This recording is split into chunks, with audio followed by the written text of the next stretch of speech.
आप में से कईयों ने दीक्षा देखी होगी। तो जब हम दीक्षा देख रहे होते हैं अपने सामने, उस समय अनायास हमारे भीतर एक अलग तरह का भाव उमड़ कर आता है, आंखों से आंसू भी ढुलक आते हैं। उस समय हमारे हृदय के भाव इतने वैराग्यमय, इतने पवित्र हो जाया करते हैं कि हम उसे कहेंगे कि श्रद्धा का आवेश जन्मा, श्रद्धा की गंगोत्री का जन्म हुआ, श्रद्धा की गंगा फूटी। श्रद्धा ही तो ताकत है। ये श्रद्धा ही है कि जिसके चलते इंसान जिंदगी भर तक पाप कर करके जो धन कमाता है, लेकिन जब श्रद्धा का जन्म हो जाता है तो आदमी क्षण भर में उस सारे धन का दान कर दिया करता है। क्या है वो ताकत कि जिसके चलते इंसान दान देने को तत्पर हो जाता है? मुझे याद है इन्हीं महाराज जी की जब दीक्षा हुई थी, तो दीक्षा से पहले मुझे याद है कि इनको अगर 50 रुपया भी खर्च करना पड़ता तो सोचते खर्चा करूं या नहीं करूं, खर्चा करूं या नहीं करूं। मगर जब दीक्षा हुई तो दीक्षा से पूर्व लोगों के यहां आते जाते भोजन लेते और लोग इनको समर्पित करते, धन देते। किसी ने 101 दिया, किसी ने 501 दिया, किसी ने कुछ दिया। लेकिन जैसे ही दीक्षा हुई ना, इन्होंने क्या किया? इन्होंने ये किया कि जितना भी धन इकट्ठा हुआ था इस बहाने, वो सारे धन को उन्होंने दीन दुखी और गरीबों के लिए समर्पित कर दिया। ये क्या चीज थी कि जो आदमी 50 रुपया खर्च करते हुए भी 4 बार सोचता यार इधर उधर से कहीं गोटी फिट कर लूं, वो व्यक्ति खुद आगे बढ़कर के हजारों का दान देने को तत्पर हो गया। मैं कहूंगा ये श्रद्धा का आवेश जन्मा। उस समय हमारे भीतर एक ऐसा श्रद्धा का उदय होता है, छोड़ो सब त्याग डालो, कुछ नहीं पड़ा इन सब में। इंसान अकेला आता है, अकेला जाता है, सब छोड़ छाड़ के निकल पड़ो। कहते हैं जैनों में एक परंपरा है और वो है जब मंदिरों की प्रतिष्ठा होती है तो चढ़ावे होते हैं, रुपयों के चढ़ावे। 2-4 पेड़े नहीं चढ़ते हैं वहां। जैनी लोग, इनका धर्म थोड़ा अमीरों का धर्म है। यहां मुफ्त में काम नहीं होता कुछ भी। यहां पेड़ों में धर्म नहीं होता, 2-4 सिक्के चढ़ाने से धर्म नहीं होता। यहां लाखों करोड़ों के चढ़ावे होते हैं। तो ये लाखों करोड़ों के चढ़ावे कैसे हो जाते हैं? तो जब वो मंदिर बनता है, जब उस मंदिर की प्रतिष्ठा होती है, मंदिर बनता है तो पैसा बड़ी मुश्किल से निकाल के देते होंगे। लेकिन जब प्रतिष्ठा का महोत्सव आता है, लोग हुजूम उमड़ आता है, वातावरण ऐसा बन जाता है कि उस वातावरण को देखकर अनायास भीतर में श्रद्धा पैदा हो जाती है और मन में भाव उठाते हैं यार मैं भी थोड़ा आहुति दे डालूं, थोड़ा चढ़ावा बोल डालूं और कर दूं। और आदमी कर जाता है। क्या है वो ताकत कि जिससे प्रेरित होकर इंसान अपने समस्त स्वार्थों का त्याग करने को तत्पर हो जाता है? मैं कहूंगा वो तत्व है श्रद्धा। वो तत्व है श्रद्धा। इंसान 2 कारणों से त्याग करता है। इंसान 2 कारणों से त्याग करता है। या तो तब जब उसे अपने जीवन की नश्वरता का बोध हो जाता है, उसके भीतर वैराग्य दशा पैदा हो जाती है, अनासक्ति का फूल खिल जाता है, अब परिग्रह व्रत को जीने का भाव बन जाता है। तब व्यक्ति या तो त्याग करता है और या फिर तब जब उसके भीतर श्रद्धा का जन्म हो जाता है। दुनिया में सबसे महान धर्म श्रद्धा का धर्म है कि जिससे प्रेरित होकर के इंसान स्वार्थों का त्याग करता है, दान देता है, गरीबों के लिए मकान बना देता है, अस्पताल, चिकित्सालय, विद्यालय बनाने को तत्पर हो जाता है। ये सब क्या है? किसी को अनासक्ति से प्रेरणा मिलती है, किसी को नश्वरता का बोध होने के कारण ये प्रेरणा मिलती है और किसी के भीतर श्रद्धा का फूल खिल जाता है। तो ये सब चीजें हुआ करती हैं। मैं चूंकि प्रेम मार्ग का पथिक हूं, इसलिए मैं श्रद्धा को बहुत महत्व देता हूं और मैं मानता हूं कि अपन सब लोगों की श्रद्धा इतनी महान है कि अपन लोग पत्थर को भी भगवान मानने को तैयार हो जाते हैं। तो जिस श्रद्धा से प्रेरित होकर के हम भगवान के मंदिर की मूर्ति को पूजने को तैयार हो जाते हैं, जबकि वो पत्थर था, पत्थर है, पत्थर रहेगा, मगर फिर भी ये हमारी श्रद्धा है, हृदय की श्रद्धा, दिल की श्रद्धा, आत्मा की श्रद्धा, ईश्वर के प्रति, कि अगर उस ईश्वर के नाम पर, अरिहंत के नाम पर अगर एक पत्थर की मूर्ति भी बना दी जाएगी, लगा दी जाएगी, स्थापित कर दी जाएगी, तो हम उस पत्थर को भी पूजेंगे, क्योंकि उसको हमने नाम अरिहंत का नाम दे डाला है। तो अपन लोग तो श्रद्धा के पुजारी हैं, श्रद्धा पथ के पथिक हैं। वैराग्य का परिणाम वीतरागता है, लेकिन प्रेम का परिणाम श्रद्धा है। श्रद्धा का परिणाम प्रार्थना है, प्रार्थना का परिणाम मौन है, मौन का परिणाम सेवा है, सेवा का परिणाम प्रभुता है।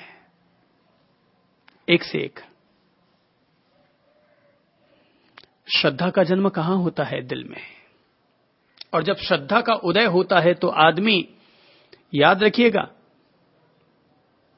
जब भी श्रद्धा का जन्म होता है तब यह हाथ हमेशा यूं अवढर दानी की तरह किसी और को देने को तत्पर हो जाता है। स्वार्थ जन्मता है तो दूसरे से छीनना चाहता है।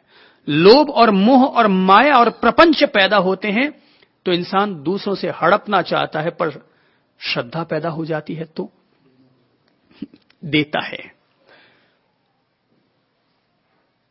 पुत्र के भीतर पिता के प्रति श्रद्धा है, इसलिए पुत्र लाकर के पिता को सौंपता है। चाचा के प्रति भी अगर श्रद्धा हो तो इंसान सौंपता है। कितनी बड़ी बात है ये।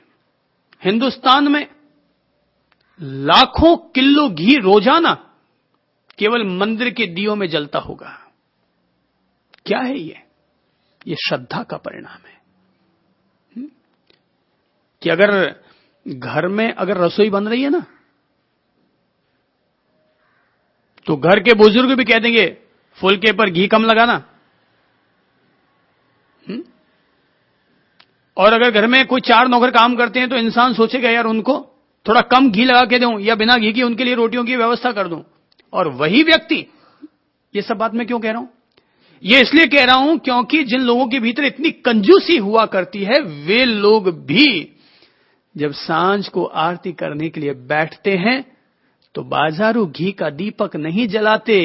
वे कहते हैं भगवान के नाम पर दीपक जल रहा है तो घर में बनाया हुआ बिलोवणे के घी का दीपक जलाया जाए।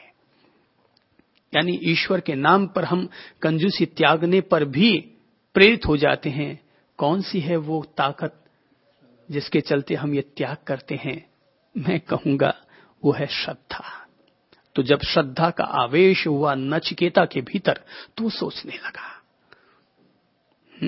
स्वार्थ होगा तो आदमी नकारात्मक सोचेगा, पर श्रद्धा पैदा होगी तो आदमी हमेशा सकारात्मक सोचेगा। और तब वो सोचने लगा कि जो जल पी चुकी है, जिसका घास खाना समाप्त हो चुका है, जिसका दूध भी दूह लिया गया है, जिसकी इंद्रियां नष्ट हो चुकी हैं, इन गौओं का दान करने से उनका दाता उन लोगों को प्राप्त होता है जो सुखों से शून्य है।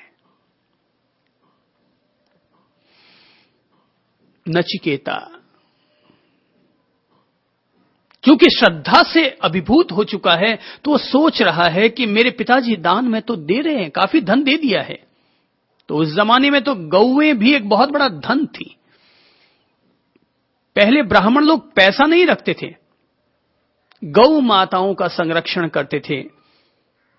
आज भी अगर हिंदुस्तान में रहने वाला सारा ब्राह्मण वर्ग ये संकल्प ले ले कि हर ब्राह्मण अपने आप में एक गाय का पालन करेगा, एक गाय को पालन करने का जिम्मा अपने कंधे पर लेगा, तो मैं दावे के साथ कहता हूं हिंदुस्तान में गौ माताओं की फिर से समृद्धि हो सकती है। और गौ माताओं के संरक्षण के लिए फिर किसी गौशाला की जरूरत नहीं होगी, क्योंकि ब्राह्मण लोग खुद ही गौ धन को अब धन नहीं मानते, गौ माताओं से अब निष्प्रिय हो चुके हैं। तो परिणाम ये निकल रहा है कि गौओं के लिए या तो गौशालाएं चल रही हैं, और जो वहां तक भी नहीं पहुंच पाते उनके लिए कत्लखाने खुल गए हैं। ब्राह्मण भी दोषी हैं इसमें। बाकी कौम आज यदि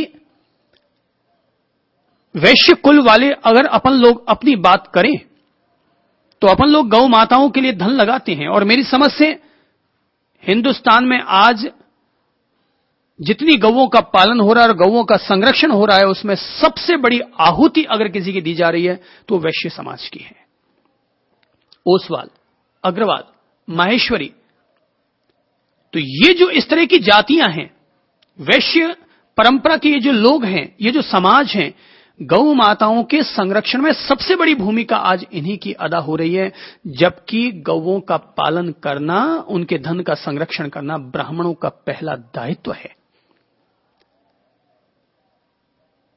आज अगर ब्राह्मण और वैश्य, ये दो समाज, दो जातियां, दो वंश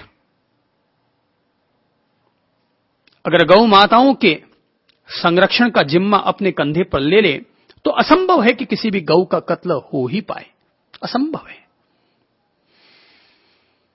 क्या बताएं, सब लोगों के पास अपने घर में रखने के लिए कार के लिए तो जगह है, गौ के लिए जगह नहीं है। अब दुनिया बदल गई है, लोगों के पास कार रखने के लिए जगह है, कपड़ा धोने की मशीन रखने की जगह है,